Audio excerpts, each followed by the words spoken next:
You're listening to Opera Innovations, a podcast brought to you by ABA Technologies. This month on Thought Leaders, we're talking with Dr. Wayne Fuqua from Western Michigan University as he tells us his history and how he got to where he is in the field today. So I will hand it over to you, and if you could jump into letting us know how you started in the field and how you got to where you are today. Okay, great. Thanks, Shauna. I'll start with a little more expansive history here, if I could. I was born in Florida. I was born in Jacksonville, one of only a few native Floridians, of course, but I was born in Jacksonville and enjoyed growing up there. And then I moved to a very small town north of Jacksonville when I was about 12 years old, 13 years old. It was a little town called Hilliard. It had one traffic signal in it. It was flashing most of the time. They didn't have to turn it on because there wasn't much traffic. We used to joke that people didn't need turn signals because you always knew where people were going to turn because you could recognize their cars. And that's relevant only in the following sense, and that is that I ended up graduating from high school in Hilliard. We had the largest ever graduating class for Hilliard, and that consisted of 25 people. So it was fairly tiny. I got to be the valedictorian, so that was wonderful, but it was a fairly small sampling of competition in that particular situation. And I mentioned that only because, well, several relevant elements that had an influence on me. One of them is for those people who were kind of growing up in small towns, it is possible to succeed and to do other things and don't feel like you're forever trapped in the small town. If you don't want to be trapped, but there's plenty of wonderful things about small towns that are admirable and wonderful. And I certainly benefited from lots of good friends there, lots of experience out in nature because our recreation was going off to rivers and stuff like that. But I'm also old enough that growing up in North Florida, there were some things that really had an impact on me.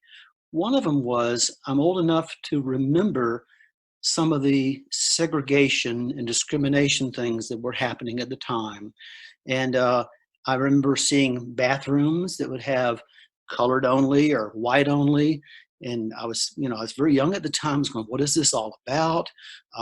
There was no diversity in my high school whatsoever until my senior year, in which case 3 African-American students enrolled in the high school for a short period of time, but they left the high school fairly quickly after that, which is very sad to me.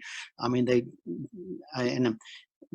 I don't have many regrets in my life, but one of my very tiny regrets is that when I was in high school, I didn't go out and go out of the way to befriend these African-American students. They were only there for 3 days, but I look back and I go, I really should have gone over and befriended them. But all of my friends were also very anti-integration at the time, and I was not. And I think the only reason that I was not is because I was really a reader. I did a lot of reading, so I had a bigger world perspective than some of my friends did. And I remember reading a couple of books that really had an impact on me. One of them was a book called Black Like Me, which was the story of a white man who tainted his skin brown using shoe polish to see what the experience was like living in the South as a black man or a man of color, essentially. And it was a really eye-opening book for me. So I was just amazed at what awful experiences he had just with the minor changes that happened there. And then the other book, which I read probably my senior year in high school, was a book by a man named Eldridge Cleaver called Soul on Ice. And it was about his experiences as a black man. And there was one element of that always has stuck with me. It was the catchphrase out of the book, saying essentially, if you aren't part of the solution, you're part of the problem. And it really struck with me thinking that, this is not something you can simply sit by and observe. You need to be part of the solution. Now, my part of the solution was I ended up leaving that small town, going off to the University of Florida, where I was accepted for admission there. And that, by the way, was my closest major university. It was about, an hour and a half or so from my hometown at the time. And that was a very eye-opening experience. my first exposure to diversity, different types of thought. The courses I was taking, was your basic curriculum. I thought I wanted to be a physician. My grandfather had been a physician. My father had been a pharmacist. So I thought I was going to move in that particular direction. I had an awful calculus course that convinced me that maybe I didn't really want to do it. The guy couldn't speak English, but he was pretty good with calculus, but he had a hard time explaining things. So that was a real challenge. And that kind of got me looking at some other alternatives. At the University of Florida, I started taking a couple of psychology courses. And my first experience with psychology was very disappointing. I took a course in what they call Humanistic Psychology. And I was reading this, and it was just like psychobabble from my perspective. I was going, because by this time I had read enough, and I'd taken physics courses in high school and stuff like that. And I was very interested in science. And this was nowhere close to that. So I almost kind of gave up on that. And then, however, I said, well, let me try one more. And I took a course with this guy named Hank Pennypacker. And this turned out to be a revelation for me, because he was using personalized learning, PSI system to teach the course, used the Holland and Skinner book, which is a program text. And I got to see that this is the way a science of behavior might apply in the education area. So that was a phenomenal experience for me. And it got me to stay in psychology, continue taking courses in psychology, and eventually apply to graduate school.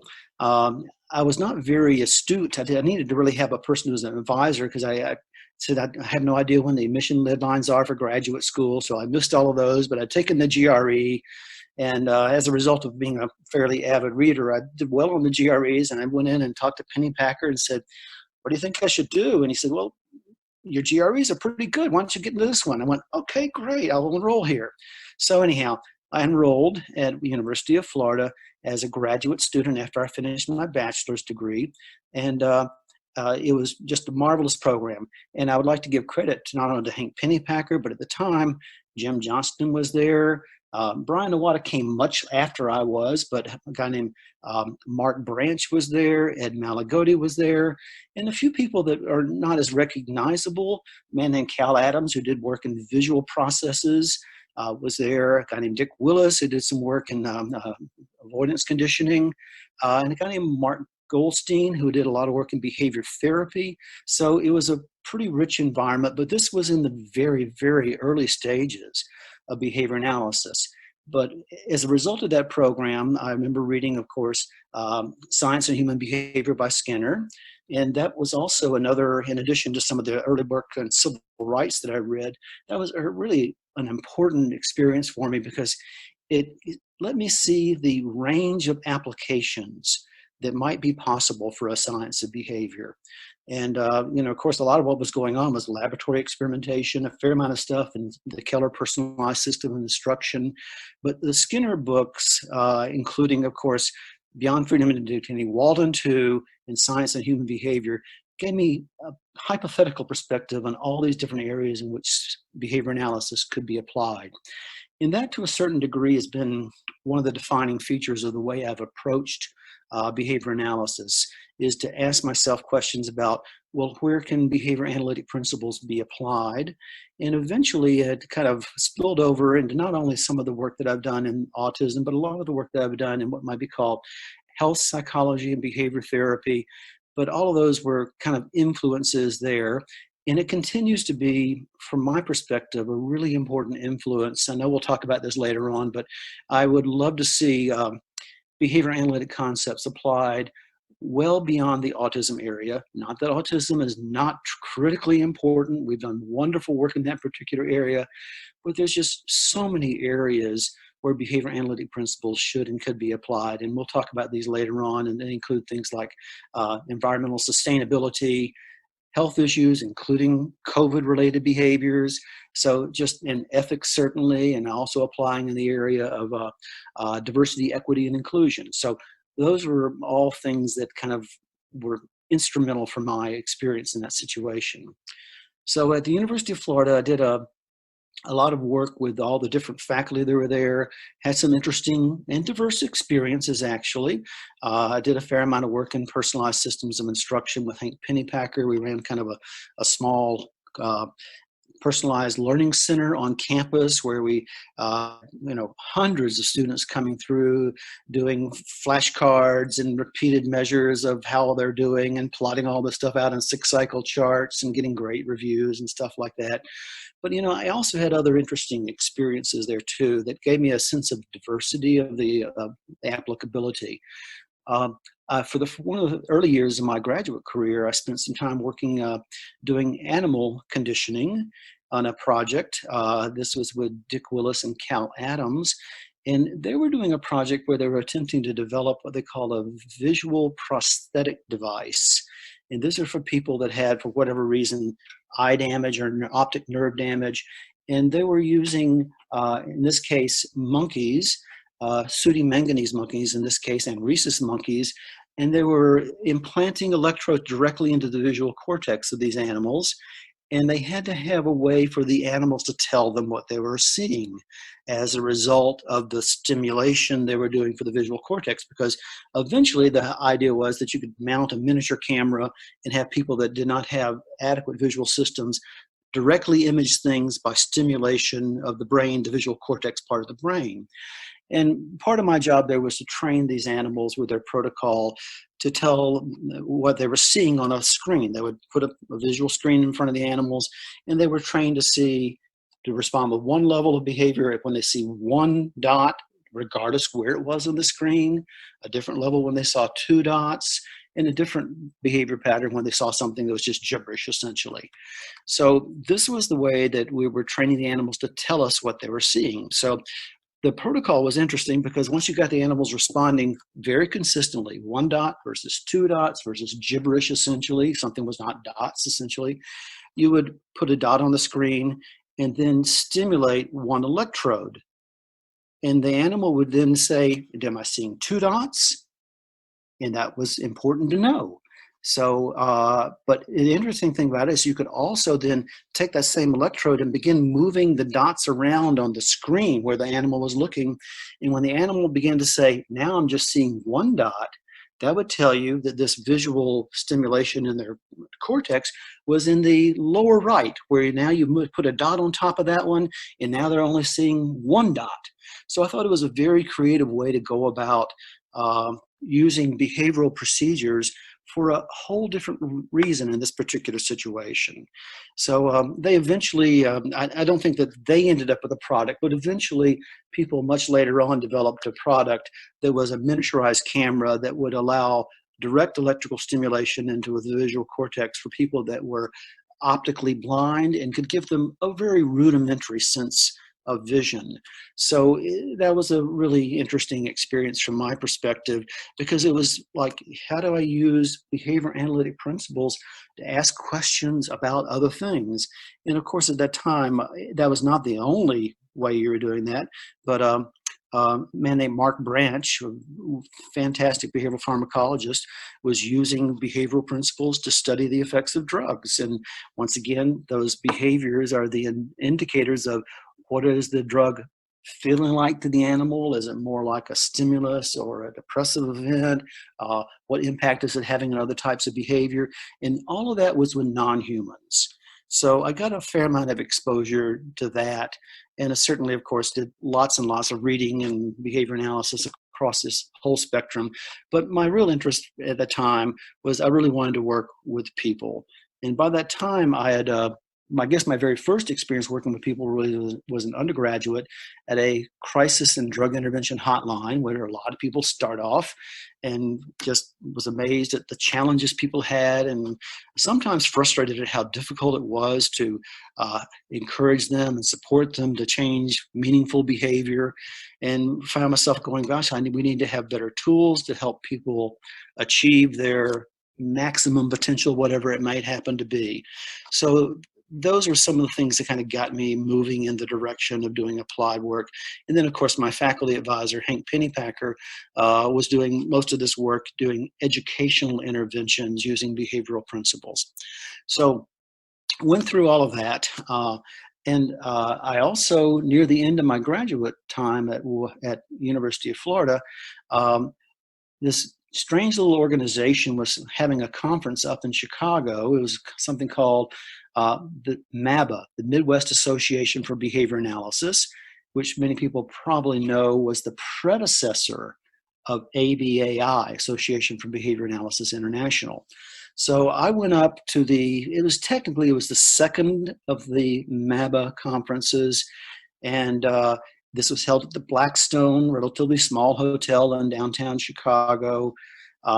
Flew up there with my faculty advisor, Hank Pennypacker, who was a pilot for that small plane, and two other graduate students, a man named Bill Hartman and a man named Jay Heckler. And it was just a fantastic experience. Of course, that was the first time I'd ever flown in a small plane.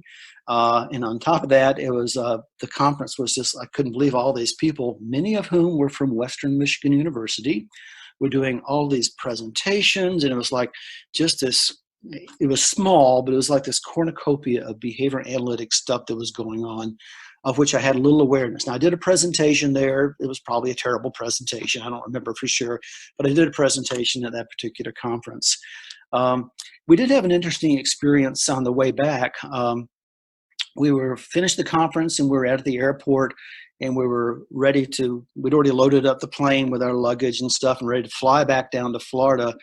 And Pennypacker mentioned to one of the maintenance people, he said, could you take a look at the strut on the plane over here? Which the strut, by the way, is the thing that holds up the plane, has the wheel on it, essentially.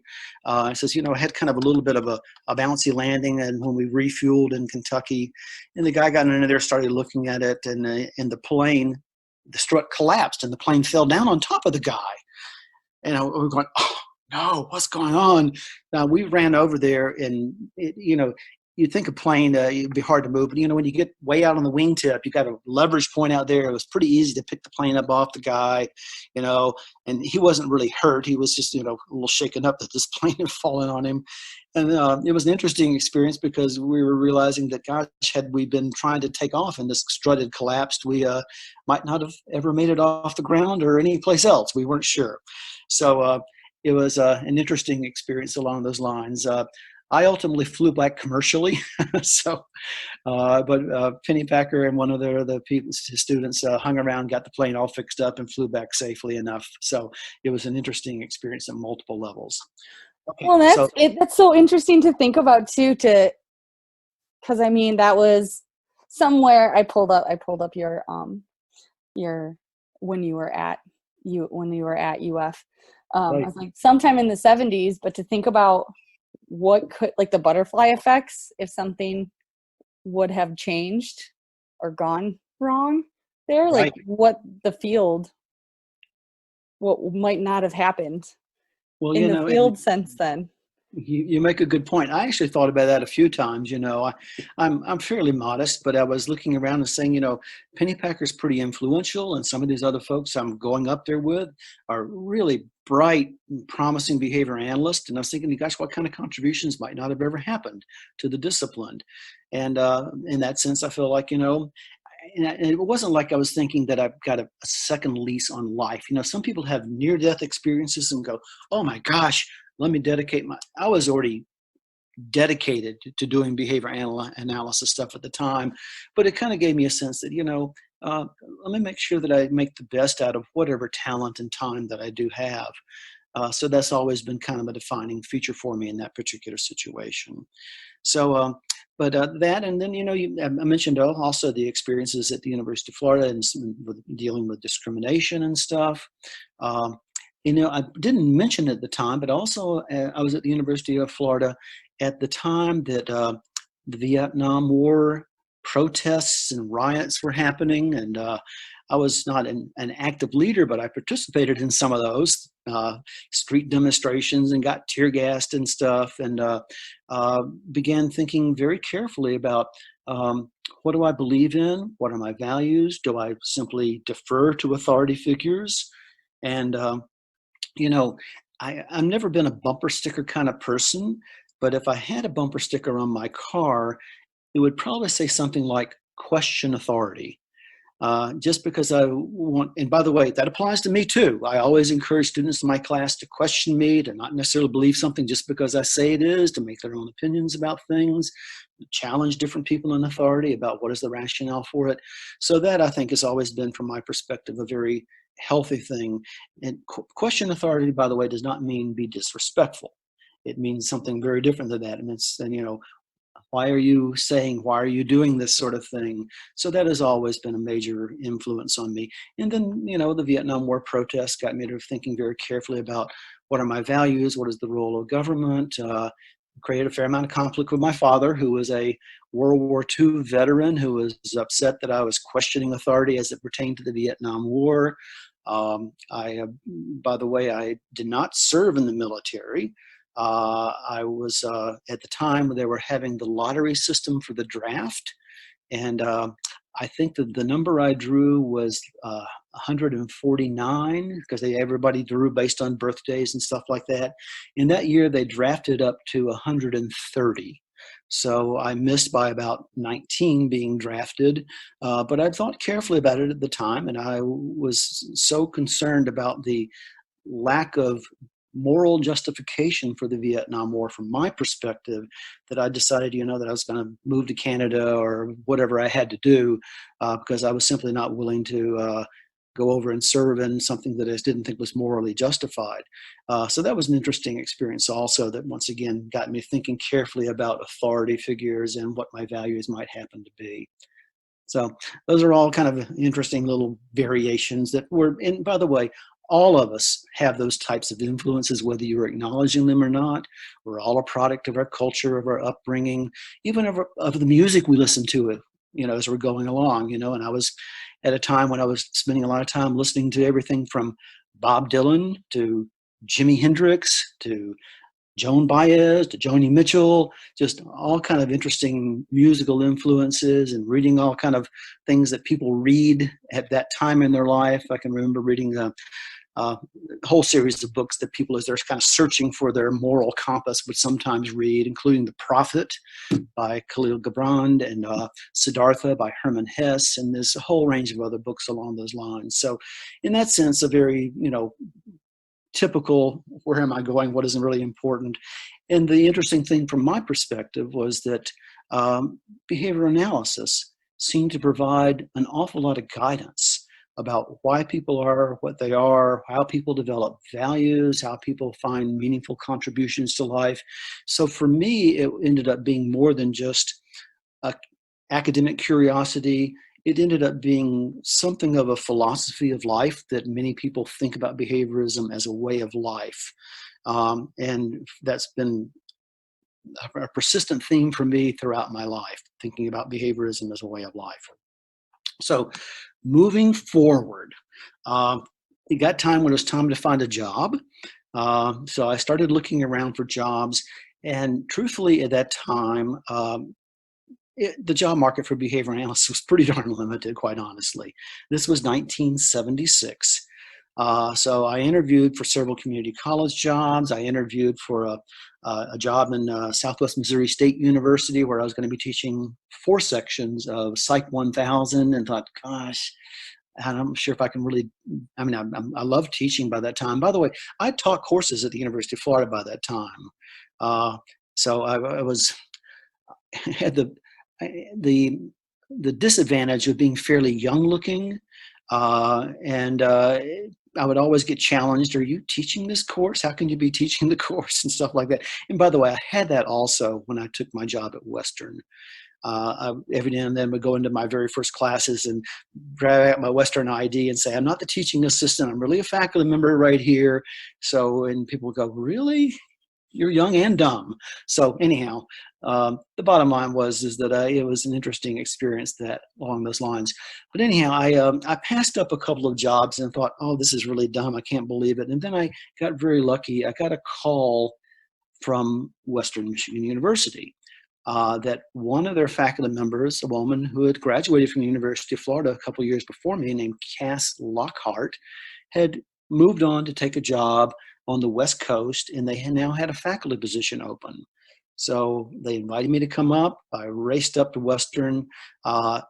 never having been to Michigan, by the way, at the time, and gave a colloquium. I remember Dick Malott asking me questions during the colloquium, going, why is this guy asking me these strange questions? But they were good questions, of course, certainly.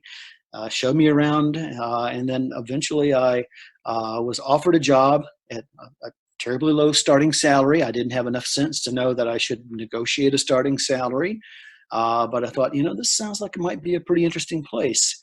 Because they're doing all this stuff in behavior analysis. And by the way, at the time, Roger Ulrich was up here, still active, Neil Kent, Dave Lyon, Jack Michael, of course, Dick Malott. And little did I know, but I was kind of getting myself, I kind of had a sense of this, getting myself into what was really a hotbed of behavior analytic teaching and dissemination.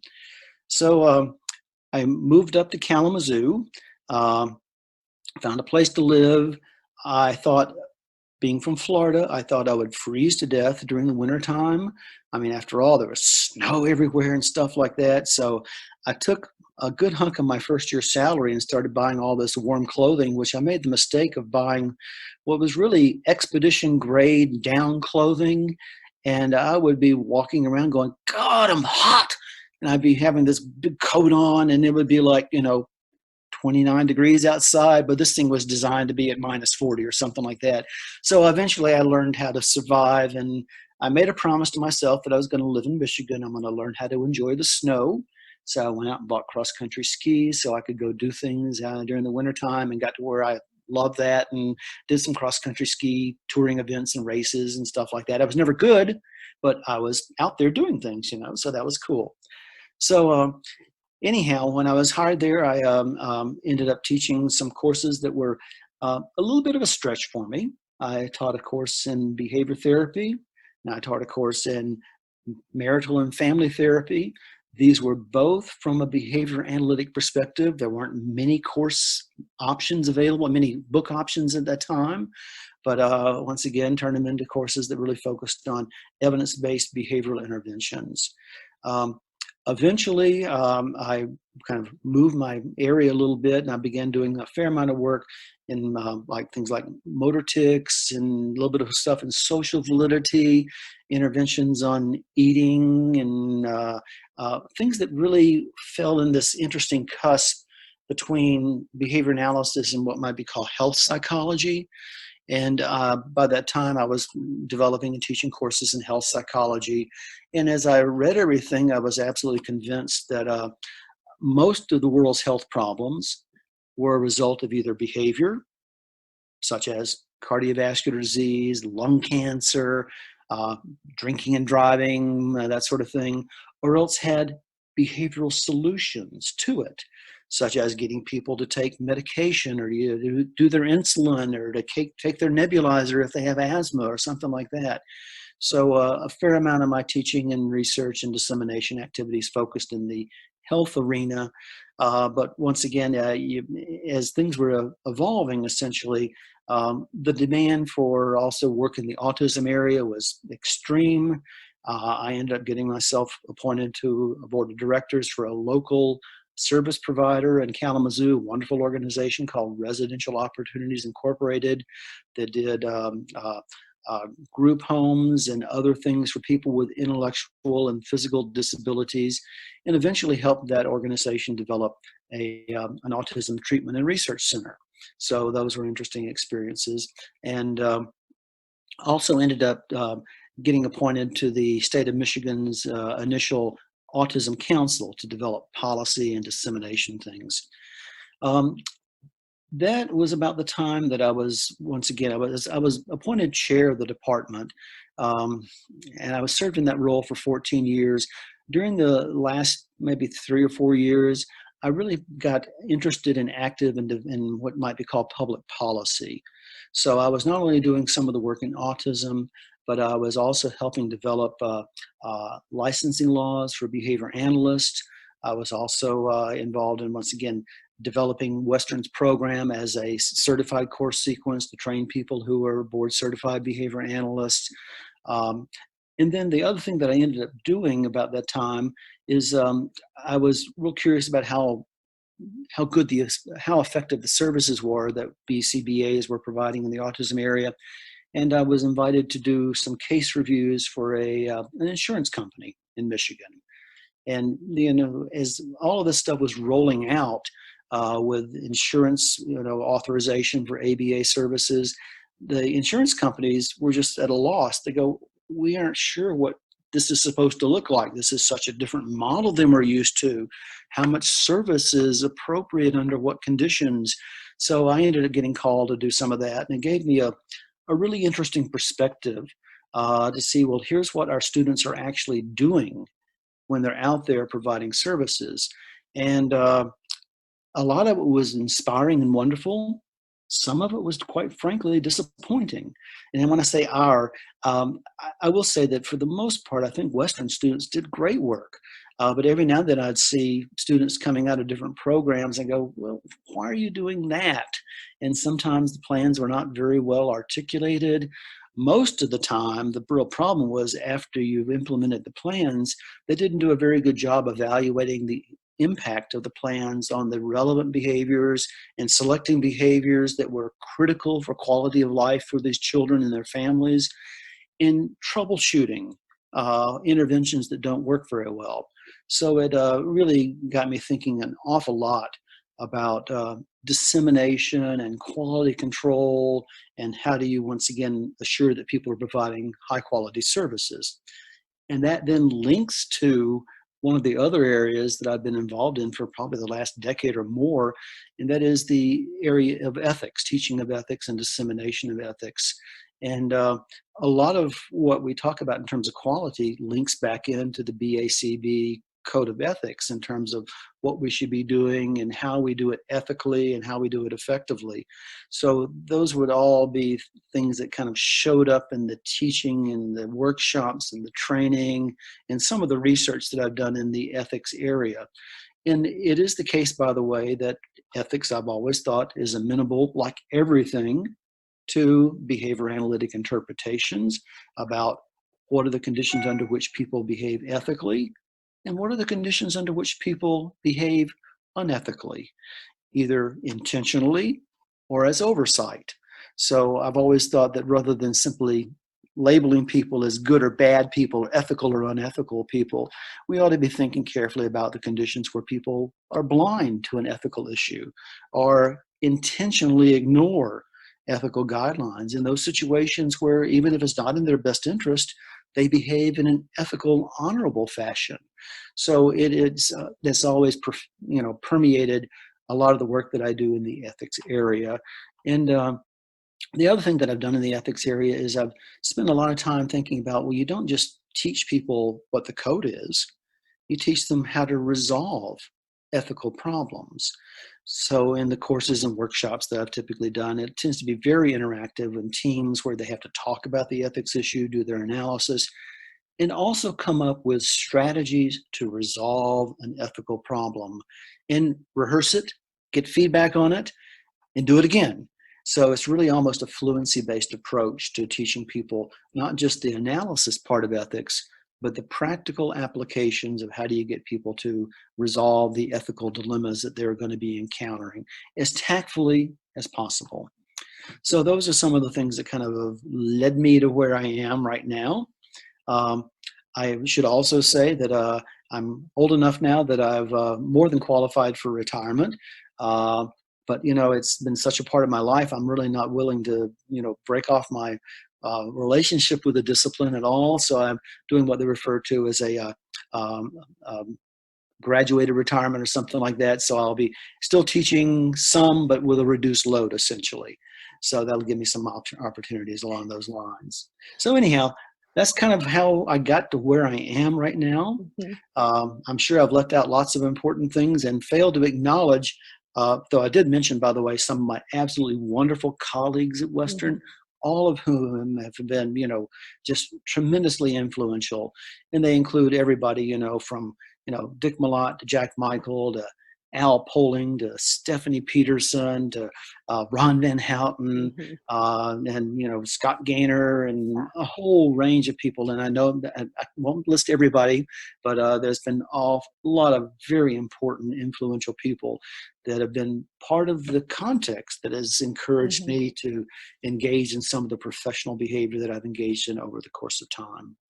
Well, and I'll say too, just knowing that, I know a little bit more about who's been at Western longer and this and that, but just, really hearing it from you and kind of seeing while I was at Western, I can see that the way you helped build the program, I can still see that from when I was at Western.